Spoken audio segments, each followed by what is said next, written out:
Welcome to The Last Breakfast. Please enjoy the video. You begin now.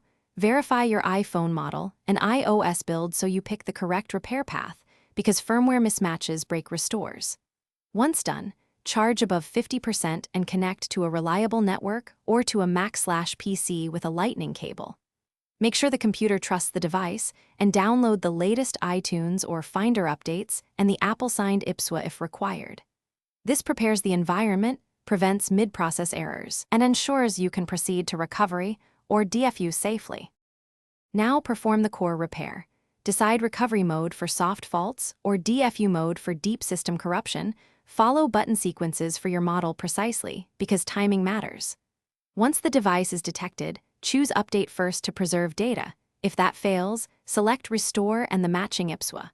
You should monitor the computer's progress bar and console messages and resist unplugging or restarting the machine. Make sure backups are ready and allow the software to complete. This replaces system files and resolves most boot and stability issues. Finish by walking through the iOS setup and restoring your backup, or set the device up as new if you want a clean start. You can reinstall apps and re-enable Face ID or Touch ID as needed. Make sure to sign into your Apple ID, reauthorize keychain and services, and verify cellular and Wi-Fi functions.